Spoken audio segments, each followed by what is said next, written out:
13 years ago, my position here at the Coral Springs Aquatic Complex was administrative assistant to the director. And this very tall woman comes in. And I said, excuse me, I wanted to find out about your swim programs. So I pointed to our rack of flyers with all of our different programs in it. And I didn't tell her how old I was. I didn't tell her I was pregnant. And she says, have you ever swum any swim meets before? And I said, yeah, a couple. I referred her to our master's program, which is for swimmers over 18. And she read through it. Pretty soon she said, well, I'd really like to swim with Michael Loberg. I'm sure I raised my eyebrows. You don't ask to swim with Michael, he invites you to swim with him. And she's like, all right, look, here's a piece of paper. Why don't you write down if you have any accomplishments on this piece of paper, and I will give it to the coach and he can decide what group you're in. And I'm like, okay, so I'm writing and I'm writing. She said all my accomplishments.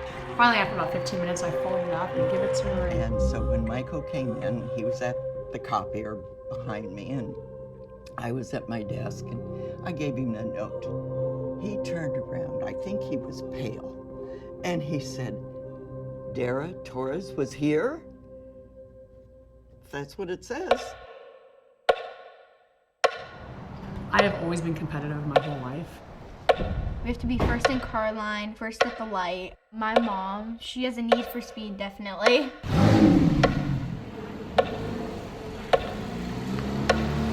I hate to fail more than I love to win. She never likes to lose. Dara Torres, a come from behind, moved her team from third to first. When I started at University of Florida, my mentality was to always do more than anyone else, because I thought that that would make me best. Dara Torres, national champion in major points for the University of Florida. At 41 than she had been at 21. I think she's totally unique. I don't think we've had anybody have a career with that kind of longevity who's stopped, come back. Dara isn't just a remarkable sports story. She's a lifestyle story. Stop, come back. You look at the whole picture and it's remarkable. Stop, come back. It's incredible. And it's probably never going to be duplicated, ever.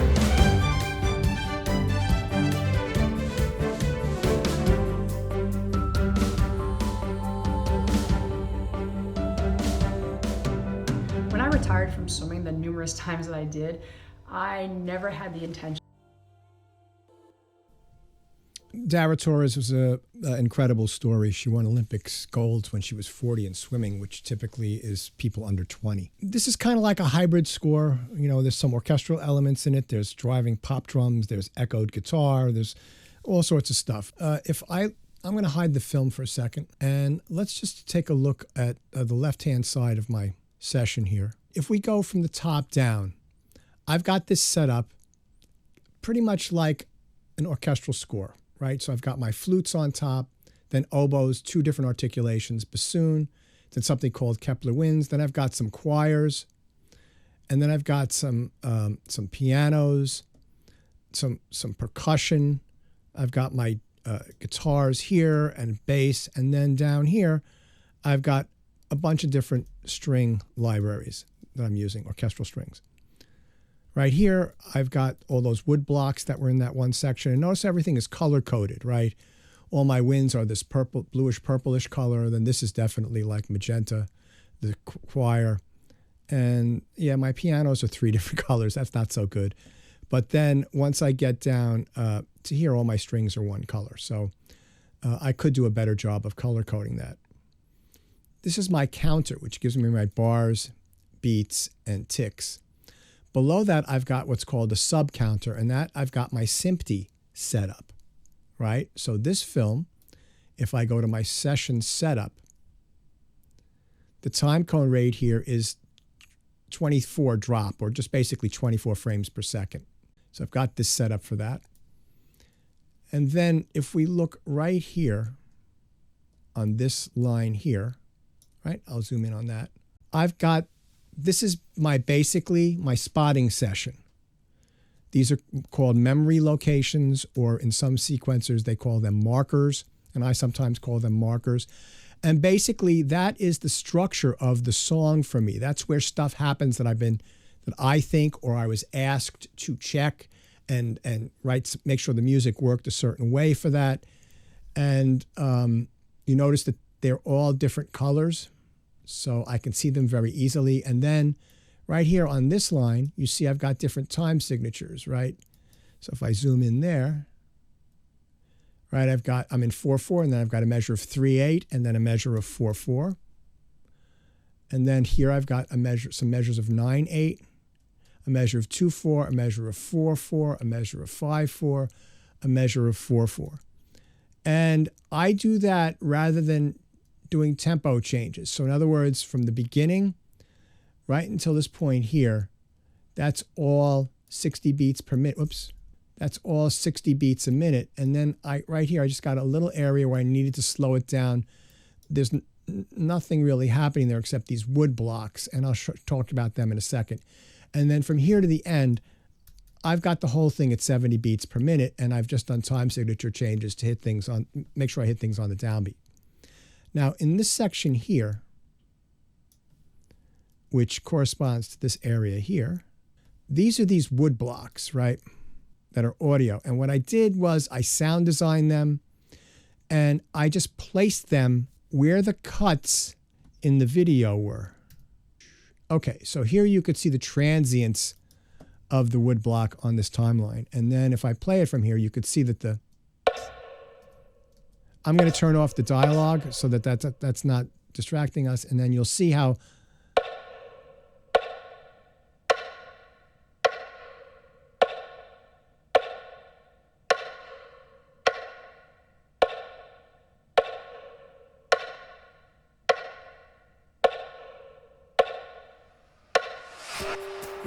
right, so they sound like they're in time, but if you look, they're not really lined up to a grid. I placed them all in, and then I rendered everything because I sound designed some of these. So like this particular one, right, I've got that layered with this one here, right, so the two of them together.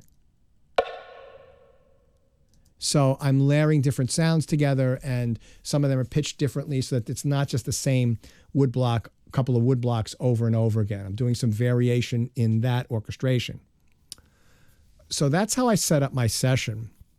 Now there's more going on under the hood here, because down here at the bottom, you see I've got all these tracks here. And these are all what's called input enabled. These are all audio tracks. And what I do is, if I look at the output for these tracks here, all my wins, right, the output of this track is winds. The output of the vocals is voice. Output of this is synths, pianos, percussion, drum kits, guitars, bass, short strings, long strings. So if we go down here, we could see that I've got audio tracks that are stems. So this has all the winds on it. This has all the vocals on it. This has, I printed the echo for the voice on here. This has pianos. This has my synth tracks, my one percussion, second percussion. All my drum kits are here. All my guitars are here. All my bass is here, short strings, long strings. And I did keep the pizzicato bass separate. And then, right, so this way when I send this off to be mixed, or if I mix this, instead of dealing with 38 tracks, I'm only dealing with about 10 tracks. And it's all mixed, it's all here. And then if I want to send it to somebody, I can just send them these stems and my effects and then my music track. Right? So that's pretty complex, right? That's pretty much, Lucas might be able to do this in Cubase, but because he's worked with it for a while. But for the rest of you, this is, even those of you that have had 3 semesters of MIDI and audio with me, this is a little bit beyond what I have the ability to teach in the class, given how much material has to be squeezed into those 2 or 3 semesters. How do you work, right? Well, before there was hardware sequencers, composers worked with manuscript. and they watched a film on reels, right? And they had a projector set up, and they sat at the piano, and they had their manuscript, and they watched, and they wrote, and they watched, and they wrote.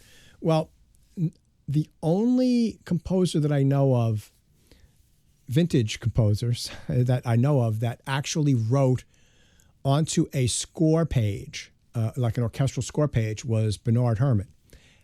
Virtually everybody else that I'm aware of wrote on what was called a sketch score, which is a reduced version of a large format orchestral score.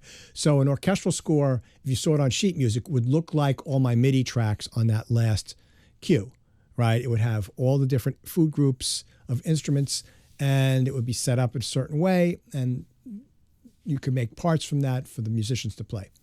So let's take a look at a sketch score. So David Raksin, he wrote a lot of films in the 1940s and some in the 50s, great composer. He wrote a song called Laura, which typically when I've got jazz majors here, it's...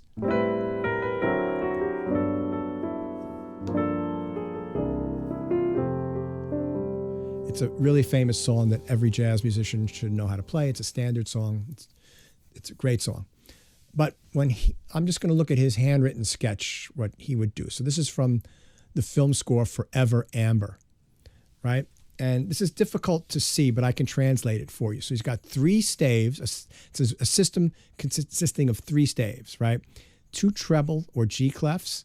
So if you were on the piano, that would be what your right hand would play. And then 1 F or bass clef, which is what your left hand would typically play. Right here, it says violin 1 and violin 2. So the string orchestra is broken up into violins 1, violin 2, violas, cellos, and basses. Then below that, in the second treble staff, you've got these notes here, and it says violas. So these notes are being played by the violas. And in the left hand part right here, this says cello. Cello is playing this line here. And the bass. So if you follow it through, right, you've got the violas playing this low, high note and this note here. And then they break the violas up into 2 smaller sections. That's called divisi. And then half the violas play the low note on this. And notice how he's got the stems going up and down here, so that it's very easy for an orchestrator to come along and look at this and write out a larger score, and then they'll know the ideas of what the composer wanted to score, the score to sound like, and then they would do some adjustments, because orchestrators, they know how to voice things a little bit better than like they have more time to do that. The composer's trying to finish the score, and the orchestrator is a great, it's like a great understander of how the orchestra works and how to voice things differently than you would on a piano.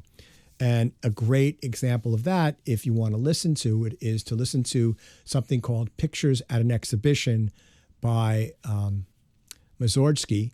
And then like 30 or 40 years later, Maurice Ravel, the great composer who was like one of the greatest orchestrators ever, he orchestrated that piece. And it sounds just like the piano piece, but if you dive into it, you could see how he added things that make the orchestra sound fuller and better and speak better in the orchestra than just notating off a piano score. So a great orchestrator knows how to do that.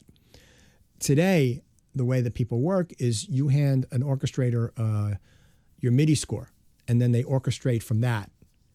And then they do the same thing, except that your MIDI score would probably be more detailed like mine would be. But we're going to get into another way around that. So now, if we look at this is a sketch score from a Tom and Jerry cartoon, right? And this is, let's say, 1960s. And it's probably right into the 70s and 80s this kind of thing was used. So this looks a lot different, because you've got this top area here. We've got a lot of text written, right? It just basically, this is like my markers on my Pro Tools session, right? And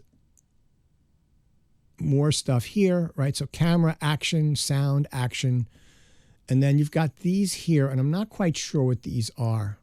Maybe these are the amount of what's called clicks, which is the number of frames or something like that between each hit, but I'm not quite sure about that. I'm not quite sure what that is. I'm going to show you another one of these in a couple of lessons where I know exactly what they're doing a little bit better. But then you look here, right? He's got the music into 3 staves again. And one thing he's got written here that you could see right here, Col 8, that's shorthand for playing this in octaves. See, but notice he doesn't have on this, he doesn't have the instruments written out like David Raxon did. He does have that right here.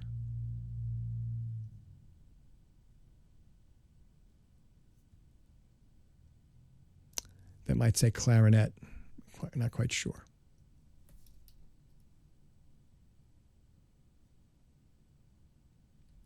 Okay.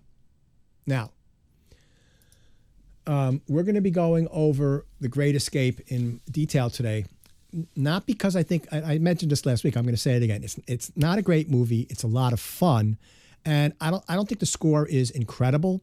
And it's a little dated and it's a little obvious.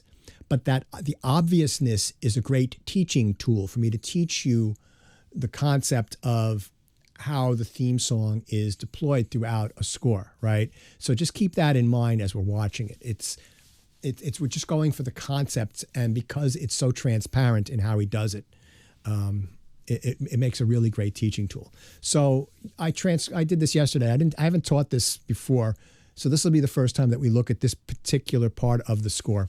So there's a cue that's called At First Glance, right? And it's scored for strings, horns, woodwinds, and a muted trumpet. And then I reduced it down to here. So there's probably maybe 15 to 20 staves of music, and I've reduced it down to 1, 2, 3, 4, 5. 5 parts. I mean, this is two-handed. And it's very easy.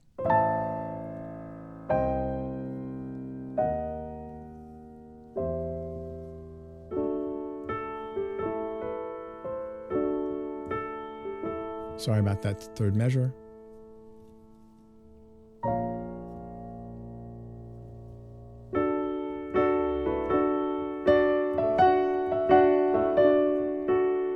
And then this, and then over here, these are the cellos and basses, and they're in octaves.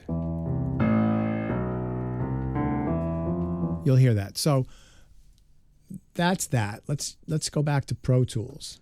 Let me show you how I transcribe this. This might help you guys out if you ever want to transcribe something. So I imported the audio. So this green track here is the cue, and let me just play that for you.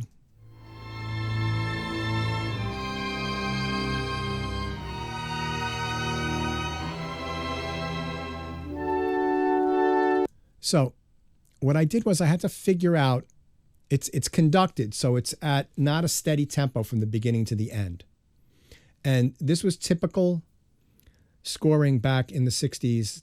They watched the film, and they had this thing called punches and streamers, which I have an example of that, which I'll go over in a future class, where they have a line that goes across the film as the film is going, and then you could see the line going across the film, a white line that they etch with a nail into the film, right? And when it gets to the far, I think it starts on the right, and then when it gets to the far left, there's a white flash because they took a hole punch and punched a hole in the film. And this is a copy of the film. It's not the final film.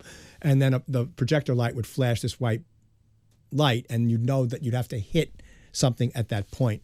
So things were conducted, which meant that they had a little bit more flow to them than the music that you're typically hearing today, which is all done to a click track.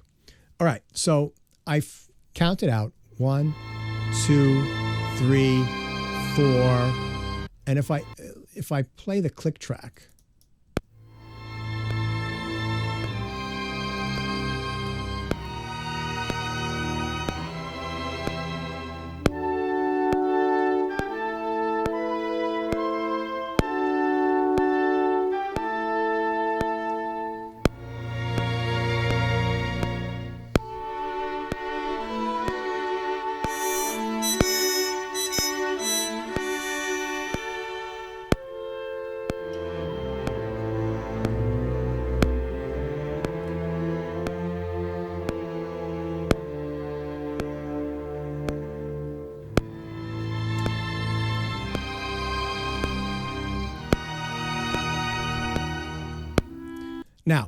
A couple of things, right? There's a couple of spots here where the click speeds up really quickly. But what that probably is that it might be like a half note with a fermata over it and it's just held. But I felt like in one spot it's 3 beats. That was easier for me than just trying to do the held fermata. And another one was maybe just the same thing, same idea. So, but you can see that the click track goes right along with the music, so the way that I did it with that was I separated out each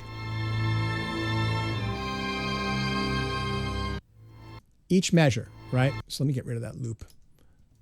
And this is the second measure. And this is the third measure.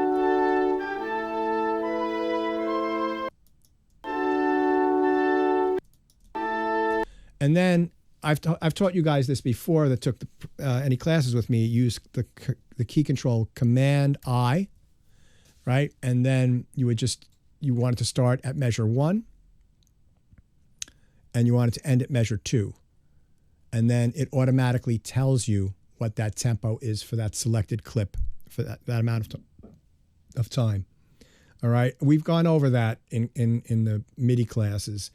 But that's just a trick. So then once I had that, it was very easy for me because it's not a very difficult cue. So let me mute this and let me play what I did in about, this took me less than an hour to transcribe and sequence quickly.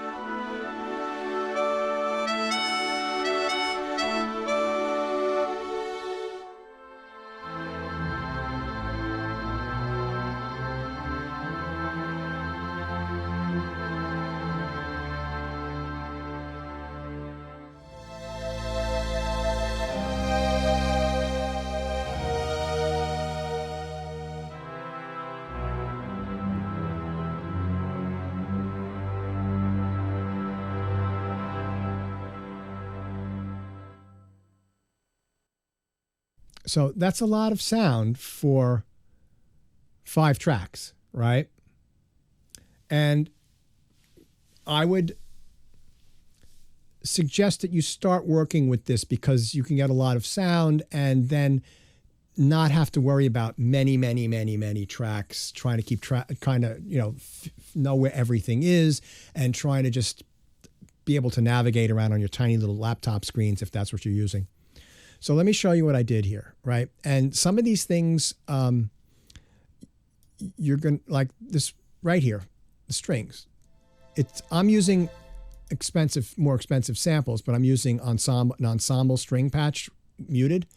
So let's say I didn't want to do that. Let me mute this and make it inactive. And let me put in, there we go. That's perfectly fine, right? Just use an expand for doing an assignment or doing a demo. That sounds perfectly fine. But what I did here that I did teach some of this is notice I've got expression. So it's changing volume. It's not just one sound. It's getting louder.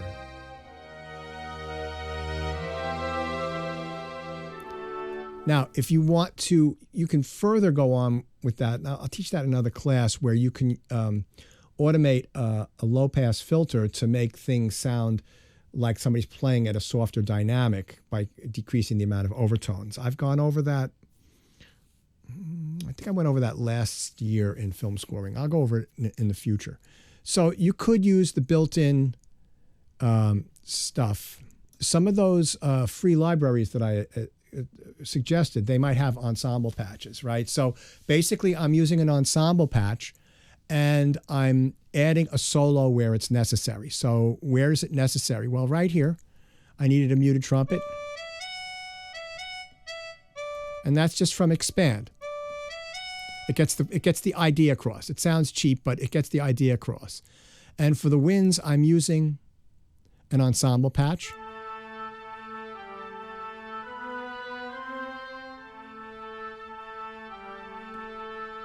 And the brass, I'm using an ensemble patch. But if you look at all of these, you'll see that they all have this automation that I've drawn in. On all these use mod wheel except for the trumpet, but they all use expression and mod wheel together, and that gives it a lot of life. And that's something that, you know, I'll go over because I think that it's something I teach in audio MIDI, but you should really keep working with it, and I'll go over it, you know, more as we move forward with this study. Just using 5 tracks, I've created a very convincing cue. And that's my point. This is the analogous to a sketch score in standard notation. All right? Another thing that you should, for those of you that are not music majors, like a lot of film scoring is orchestral music. Not all. And this will be also a topic going forward about finding your own voice. But if you're going to use orchestral instruments, even if you're not, you should understand the concept of where is the optimal area to write notes for an instrument. So, for example, let's say I had an acoustic guitar. I have an electric guitar here. I don't have an acoustic guitar. I didn't think about this beforehand. But if I had an acoustic guitar here, right, an acoustic guitar is best played in most recorded down in this area here with open chords, right? When you start playing stuff up here in the higher register, it doesn't sound great. You know, and if you're going to play lines, they should be down in the mid-range.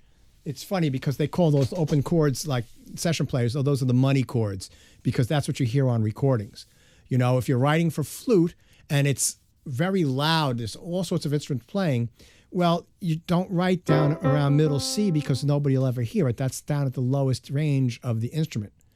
You know, so these are things that you should, you know, really start to familiarize yourself. Like if you're writing for a female voice, you don't write notes down here because they don't sing it. And if you're writing for a soprano, you don't write notes up here because even if the sample can play it, because nobody sings that high, right? So these are things that just understanding where things lie on, you know, in pitch registers.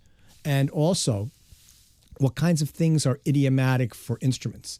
Well, if you're writing for if you're writing for brass or woodwinds, how do those guys produce their sounds? By using air to excite a tube of some sort.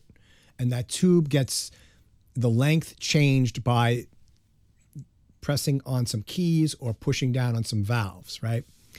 So how long can a trumpet player play a note? I've seen students hand in assignments with a continual stream of notes using a brass sound for a minute with no breath. No, you know, that doesn't work. Same thing with woodwinds. And then the other thing, like let's say you're in a trumpet, when a trumpet is playing up in its upper register, they can't hit a lot of those notes before their lips get tired. So they need to, you know, and those are really hard to hit. You have specialists now that can hit those notes. But if you're going to have them playing those notes over and over and over again, their lips are going to blow out and you're not going to get through the whole session. Understanding things, real world things like this. You guys are unfortunate that, yeah, just circular breathe. Great. That's funny, Peter. You guys are unfortunate in that we live in a world where we're not going to be able to get, you won't get on-the-job training. So what do I mean by that? Back in the day, you'd write something and it would have to be played by humans. So you'd go to a date and humans would play it and they'd give you feedback, the musicians. And sometimes they'd have to adjust what you're playing on the spot. And then you'd learn. I learned because I sat in a Broadway pit for 30 years. I sat this far away from French horn players. I sat in the middle of a string section trying to play with the strings. I sat in front of a woodwind section trying to double the woodwinds. I played in the Radio City Music Hall Orchestra, which is 45 pieces. I played at Carnegie Hall with the New York Pops, which is like 60 pieces. And yeah, right, programming drums like your drummer's an octopus. I sat there and I listened to what great orchestrators would write for people to play and how they would do these things. And it was like another college education. It was like getting a second master's degree in orchestration, and it really helped. So you guys are unfortunate there is something called the internet where you could watch videos where they talk about how to play instruments and what are the things you should and shouldn't do. Like there are certain fingerings on a flute to move between two different notes that aren't comfortable, things like that. You could play them, but if you're playing incredibly fast, it might not be so accurate. So there's all sorts of stuff about orchestration. But let's, right now, as you start to work, think of the simplest way that you can achieve the maximum amount of expression in your work. So last week we watched The Great Escape. We heard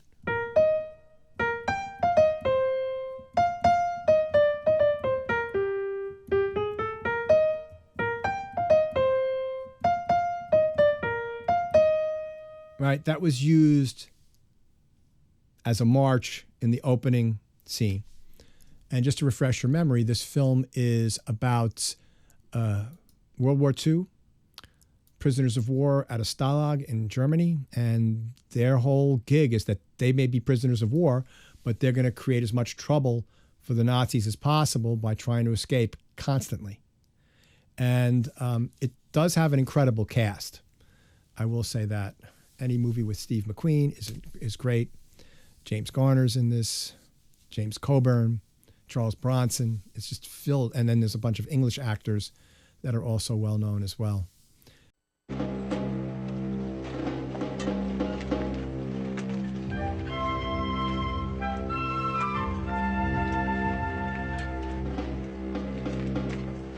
What do you do here by the truck? I'm stealing tools. For stealing tools? Cooler. I was only kidding. I wasn't stealing tools. Oh, you're American. Yes, and you're a German. Of course. Why do you come to Germany? Why fight for England, your enemy? Enemy? What are you talking about?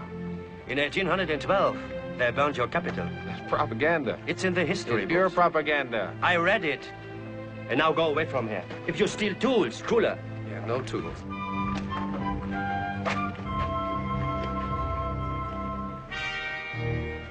Hey, Virgil. Hey, did you see the cooler? Boy, is it ever a big one. I think they expect a lot of business. Yeah. Hey, those two guys were with us in the old camp in Hut 14. I can't find him. You think the goons left him behind or something? I guess. Yeah. Hey, what were their names? It was Jackson and Dexter. Dexter, that's right. Hey, I'm gonna see who else I can find. I'll see you later.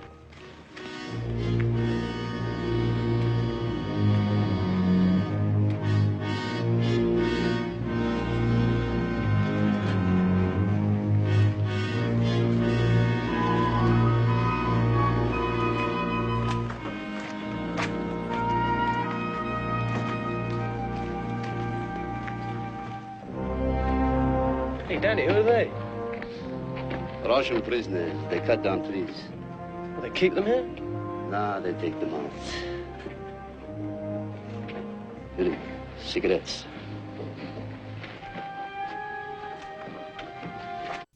Anybody have any thoughts on how the melody was deployed in this? Was it played from the beginning to end, that little theme?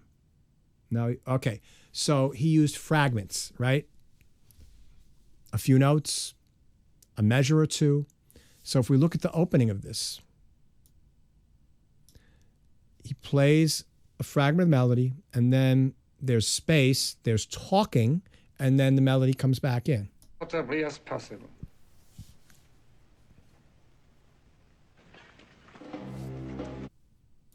Sorry.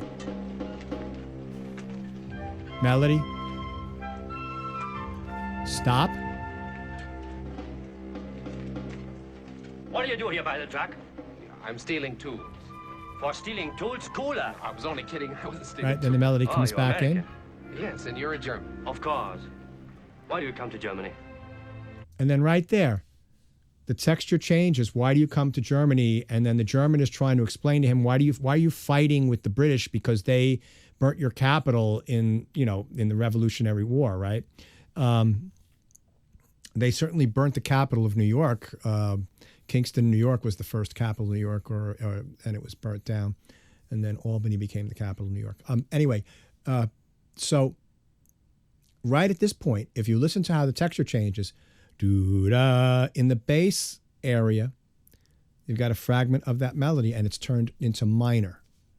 All right, and it's a little bit of a little bit more abstract. It's not so literal a rendition. Why do you come to Germany? Why fight for England, your enemy? Enemy? What are you talking about? So boo-da-bee instead of boo-da-ba-bee-da-da-bop, right? Boo-da-bee.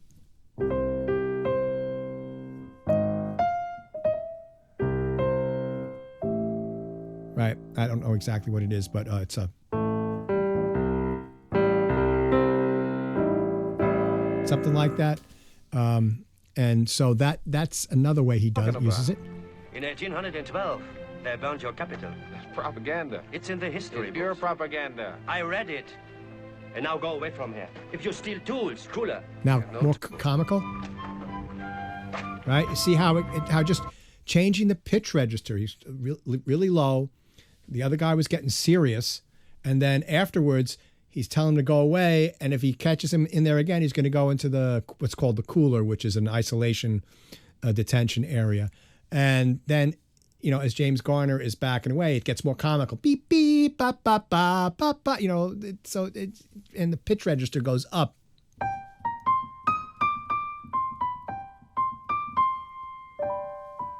Oh, and he's in the key of C now instead of the melodies in E flat when it first starts out. Interesting. So, see, there's another thing, changing keys. So the melody's not always in the same key.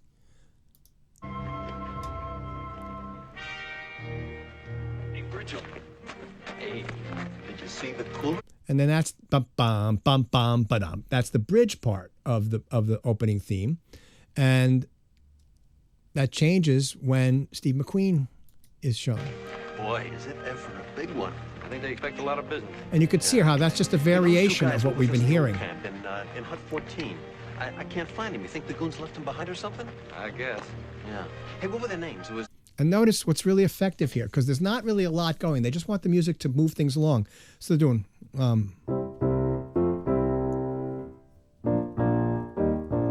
Right. Just like they don't have like lots of melody going on. It's just that bum bum dum dum, the little rhythm. Right,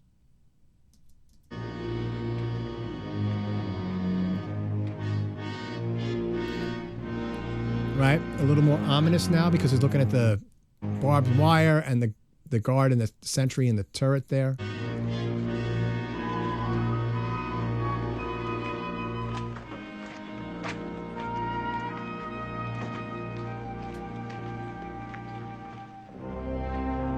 Hey, Danny. All right, so that's interesting.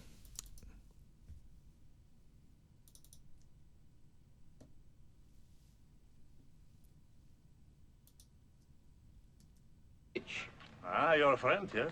Huh? Tavares. So these guys all tried to escape right at the very beginning, the first day, and they all got caught. Ah, your friend, yes? Yeah, so Bronson is trying to make like he's Russian. Ah, your friend, yes? Huh? Tavares. And who vouches for you, Lieutenant Wieliński? Get out, Sedgwick.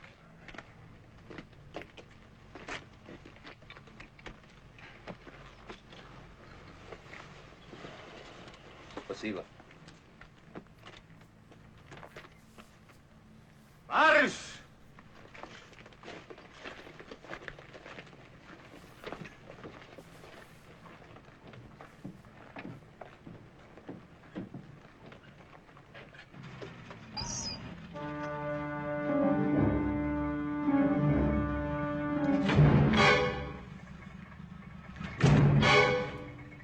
Hold it! Your name?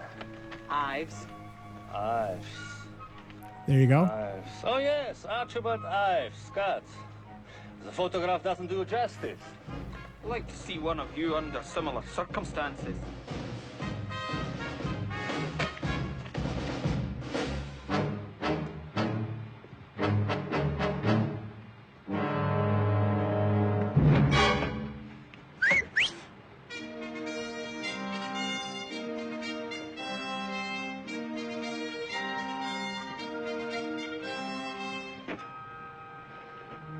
I will not take action against you now. This is the first day here, and there has been much stupidity and carelessness. On both sides. Dun dun dun dun. Right? See how this is all a variation on that.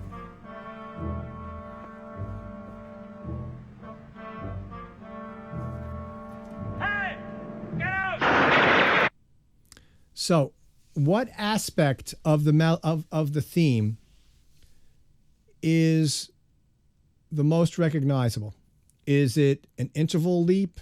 Is it a melodic motion? Is it a rhythmic passage? What would you think? I think the rhythm, the dun dun dun dun. Exactly. That's exactly it, right? And you see so many things that you can do with that, and that is when you have a short little bit like that. Do you know what that is often called in like technical term for that?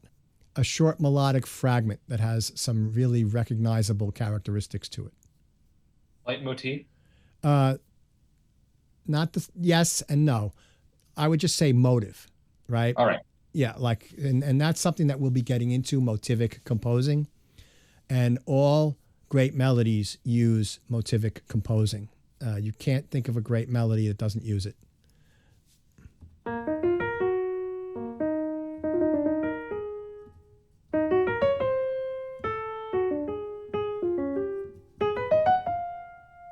Right, Around Midnight by Thelonious Monk. Great motivic. Monk was one of the great motivic composers of all time. So you see here, right, the other thing I want you to think about here, and let's listen to it actually without the dialogue. Listen to how often the orchestration changes.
Orchestration changes like every 5, 6, 7 seconds, right? And he goes from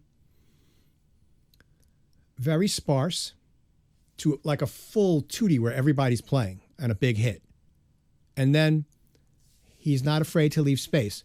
Bump, bump, bump, bump, bump. So those are some 3 salient features, right?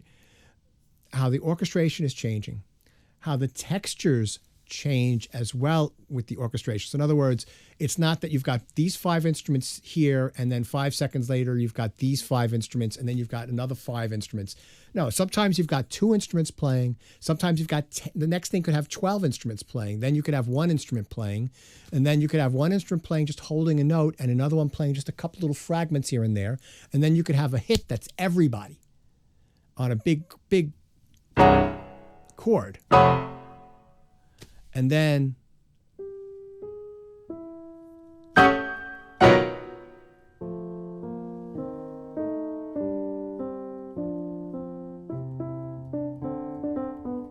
whatever, you know? So it's like, it's one of the great things about film scoring I love so much is working like that, you know? It's like this constantly shifting textures. But you also have to realize that that's not always what you want to do. See, this is like film scoring is so great because you need to understand so much about composing, and you have so many opportunities to express and use all those techniques in the service of telling a larger narrative, telling a story. It's really it's just really one of the more satisfying aspects of the art. Okay, let's take a look at one more of these. Do I want to do one more? Yeah, let's do. We have time for one more of these. So, a camera. We want to take some snapshots, you know, keepsake. 35 millimeter with 2.8 lens and a plane shutter. Focal plane shutter. Werner, that's a focal plane shutter. Let me know when you got it.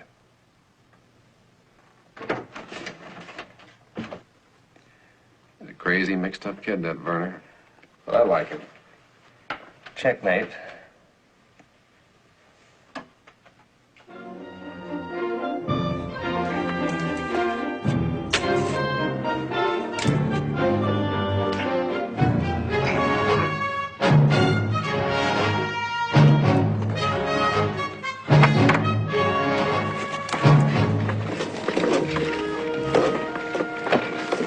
How's that air pump going to be ready?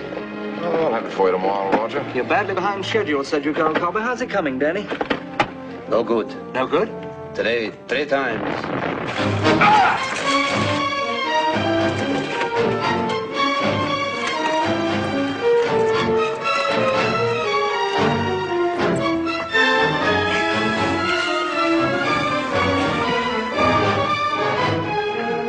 Are you all right?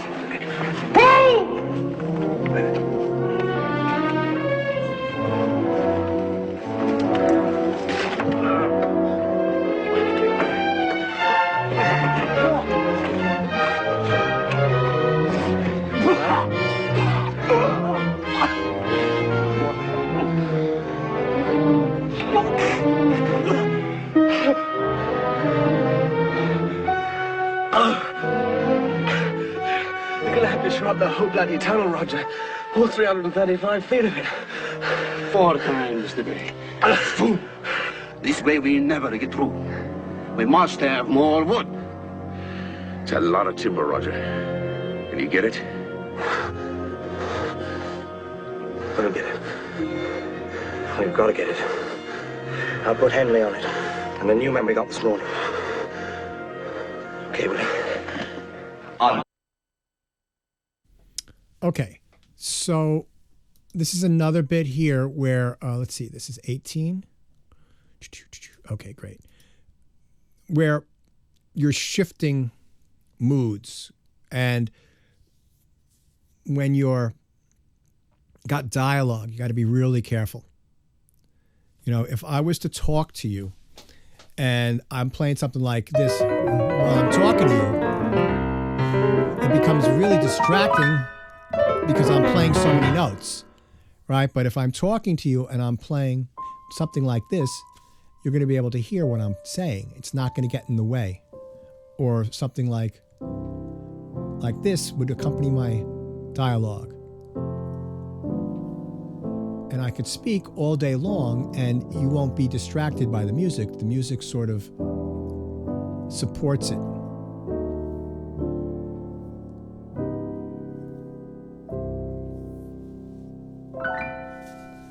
But if I'm doing, and I'm trying to have a conversation with you that's sensitive, right? There's sometimes where things are yelling and screaming, and maybe you'll have something frantic. But then if things are yelling and screaming, you may want to do the opposite and have something not so frantic to let this yelling and screaming stick out. So all these things. But let's just take a listen to this cue. So it starts off with a dramatic version of the theme.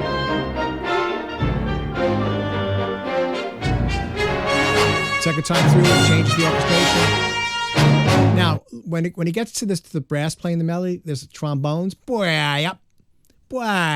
That's knowing what an instrument can do, right? It can do those slides like that. So listen to that in the midsection, in the middle, in the mid frequencies.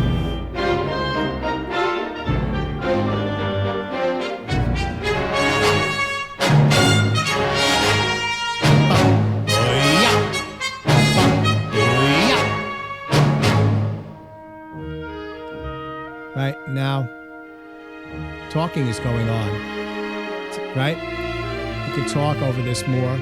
It's dramatic.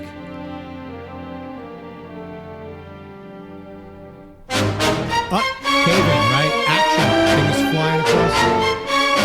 Still have that rhythm. Da da da da da.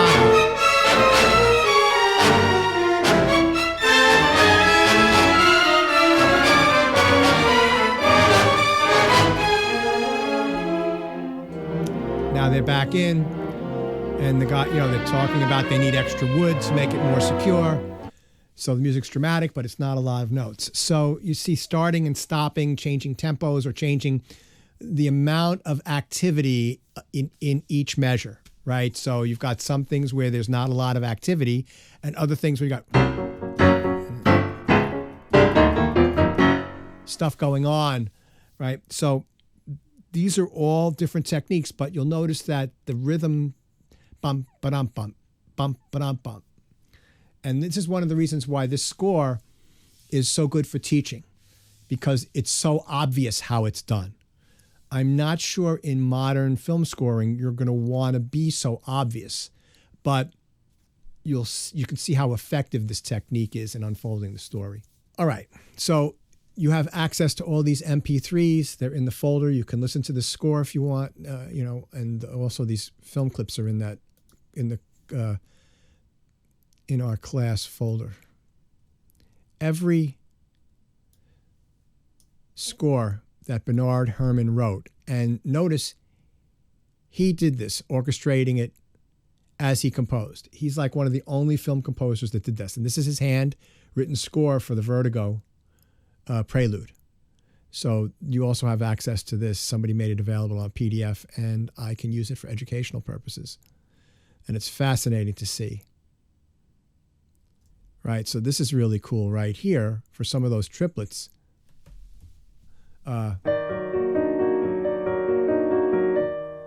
He's got two harps, so one harp is doing.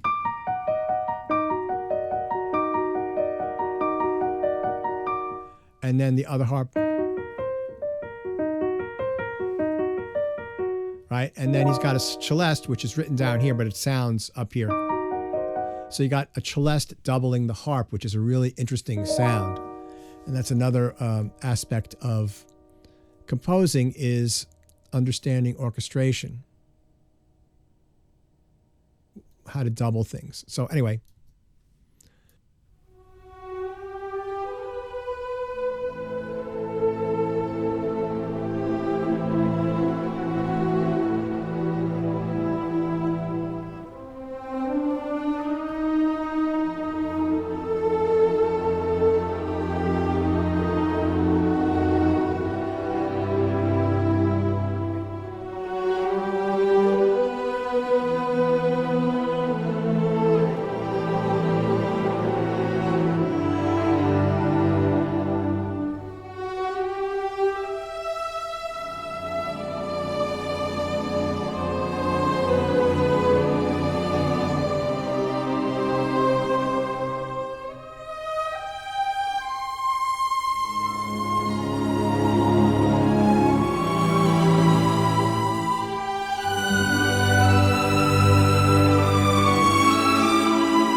Okay, so one of the things, and this was in the opening bit, there was a bit in the middle where there's chords like that.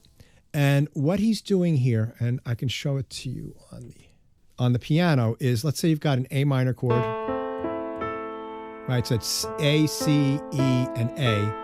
What he does is he takes the top note and he plays the next note up in the scale.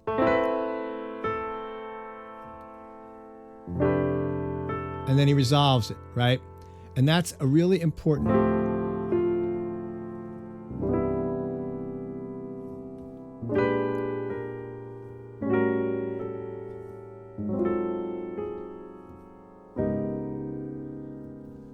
Okay, now, why is that important? Because this is a tragic love story. Bernard Herrmann was incredibly influenced by European classical composers. He studied to be that. And back in the 1950s, 40s, 30s, classical music was much, much, much, much, much more popular than it is now. And most people they listened and they went to symphonic music. It was on the radio. They had live performances of the, Arturo Toscanini conducting the NBC Symphony Orchestra live on NBC TV. So they had all this pretty high culture and art that wasn't just secluded in PBS and pay-per-view specials and Fathom events, going to see the Metropolitan Opera broadcast over in Poughkeepsie at the Bardavon, which they do that up here. So the Wagnerian opera, Tristan and Isolde, was well known by Hitchcock and by Hermann. And they decided they wanted this to be a film with that kind of overtones to it running throughout the film. So if we look at the prelude for this.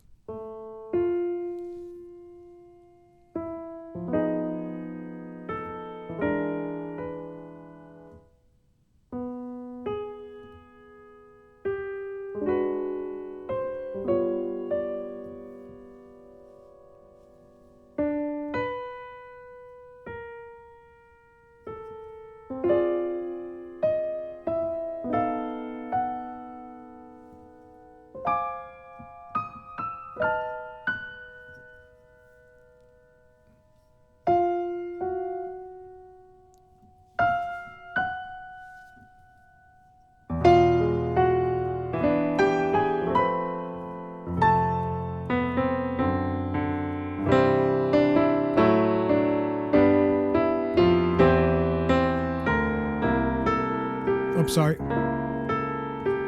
my fault, right? And then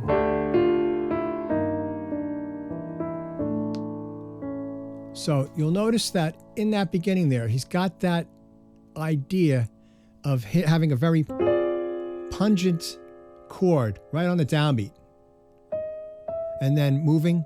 Right, so this right here, I'm right in this area here. This is a B major seventh, a B dominant seventh chord, right? B, D sharp, A, and then F sharp up here. But he starts the measure off with an E sharp or an F natural, which resolves up, right? So right here, that's also a G7 chord, and he's got the sharp 4 resolving up to the 5th. So Bernard Herrmann took that concept, and you hear it there, and I do have, but we could see in this bit here, which is scene d'amour.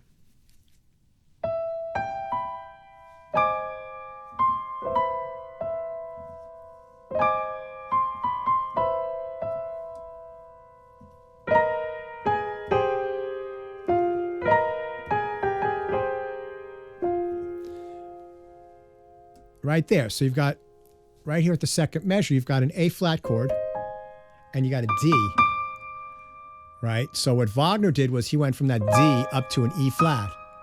But what Herrmann did is he went the opposite direction, from the D down to the C. And then here, again. And then this whole measure here, every chord starts with the second or the ninth of the chord right on the strong part. Right, so that's A flat minor with a B flat in the melody, an F minor with a G. So he used that concept throughout the score, and it's very effective. So let's watch this here. And the other bit about this is really long, okay? Really long. And you're going to hear how there's no talking at a certain point, right? And it's just Jimmy Stewart trailing Kim Novak in the car all around San Francisco. And the music makes the entire cue. So let's watch this and then we'll talk about it.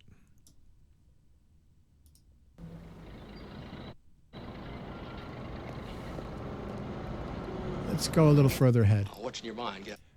So this whole bit here, and you can watch this if you want. I'm not making it up.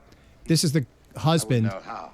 and his wife is starting to act crazy, and he wants Jimmy Stewart to follow her because Jimmy Stewart was a cop. And then at the end of that opening scene, he got vertigo on the rooftop. He was chasing somebody, and he got disability, so he's no longer a police officer. But these guys are friends from a long time ago, and he owns a shipyard, and he wants Jimmy Stewart to follow his wife. So that's this first few minutes here. So they agree that he's going to take his wife out to dinner somewhere, and Jimmy Stewart's going to sit at the bar and then follow her and get a good look at who she is. Okay, so we're going to do more of this next week. I want to finish this film, go through some stuff that's not so slow and ponderous.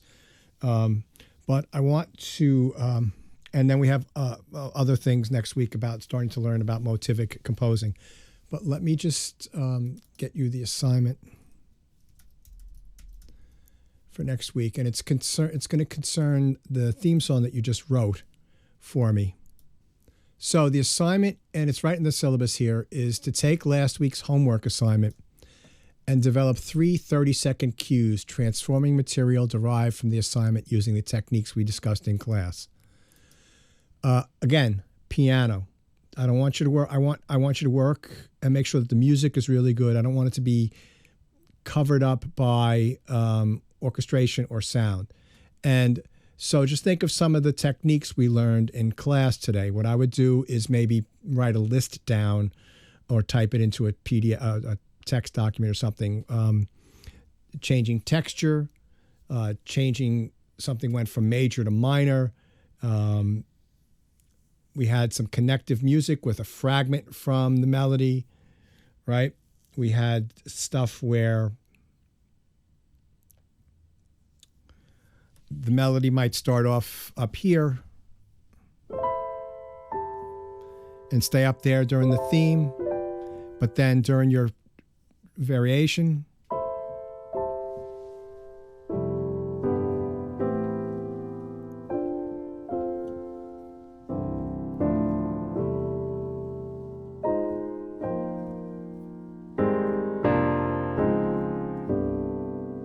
right? So you're shifting octaves, some is high, then the next reiteration is low, or there might be something where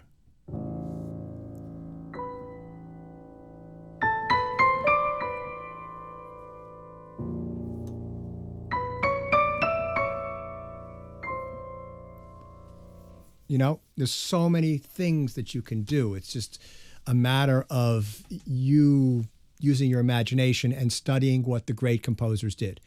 So just to reiterate, we're going to get into more modern films as the semester goes on, but this is like sort of the 50s is where modern film scoring really started, and these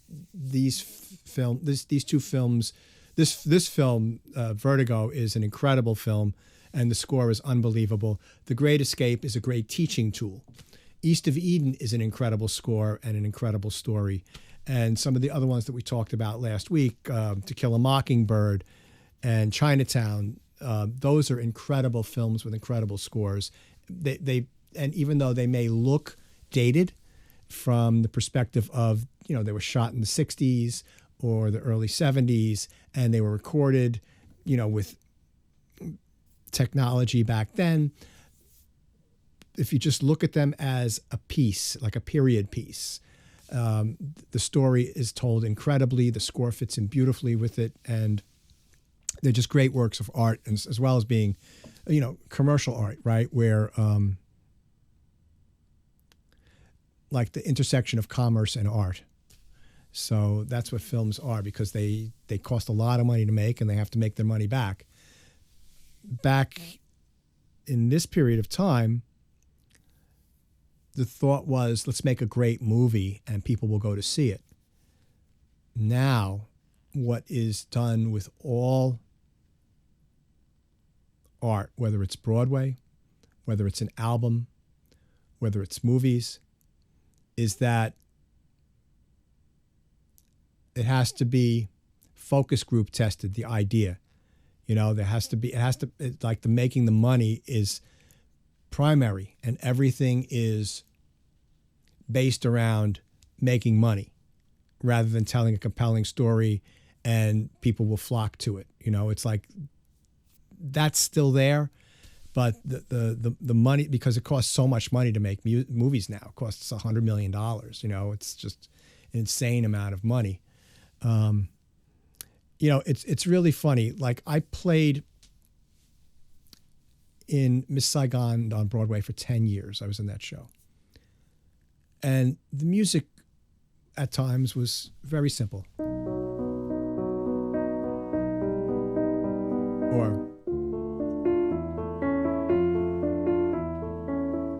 But at other times, it was incredibly complex.